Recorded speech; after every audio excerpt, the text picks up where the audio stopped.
দ্বিতীয় দফার ভোট গ্রহণের দিন প্রশাসনের ভূমিকা নিয়ে গুরুতর অভিযোগ তুললেন তৃণমূল কংগ্রেস নেত্রী মমতা বন্দ্যোপাধ্যায়।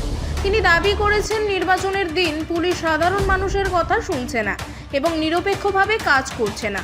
বুধবার ভোট চলাকালীন সাংবাদিকদের মুখোমুখি হয়ে মমতা বন্দ্যোপাধ্যায় নির্বাচন কমিশনের অধীনে থাকা পুলিশ অবজারভারদের ভূমিকাতেও প্রশ্ন তোলেন। তার অভিযোগ, বিভিন্ন রাজ্য থেকে অবজারভার এবং পুলিশ অফিসার এনে মোতায়েন করা হয়েছে, যারা স্থানীয় পরিস্থিতি সম্পর্কে অবগত নন। তৃণমূল নেত্রীর আরও অভিযোগ, অবজারভাররা স্থানীয় থানায় গিয়ে তৃণমূল কর্মীদের গ্রেপ্তার করার জন্য চাপ সৃষ্টি করছেন। তিনি জানান, পরিস্থিতি পর্যবেক্ষণ করতে তিনি সারা রাত জেগেছিলেন এবং একাধিক জায়গা থেকে এমন অভিযোগও পেয়েছেন। এই ঘটনাকে কেন্দ্র করে রাজ্যের রাজনৈতিক মহলে নতুন করে উত্তেজনা তৈরি হয়েছে। নির্বাচন প্রক্রিয়ার নিরপেক্ষতা নিয়েও প্রশ্ন উঠতে শুরু করেছে বিরোধী শিবিরের তরফে। আমরা কন্টেম্পট অফ কোর্টের নোটিশ দিয়েছি, তা সত্ত্বেও কতগুলো অবজারভার এসেছে বাইরে থেকে, বিজেপি যা বলছে তাই করছে। তুমি চক্রবেড়ি গিয়ে দেখেছো, আমাদের সব পোস্টার খুলে গিয়েছে।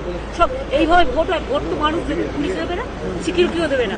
আর কয়েকজনকে নতুন নিয়ে এসছে, তারা যা ইচ্ছে করে যাচ্ছে, টেরোরিজম করছে এলাকায়।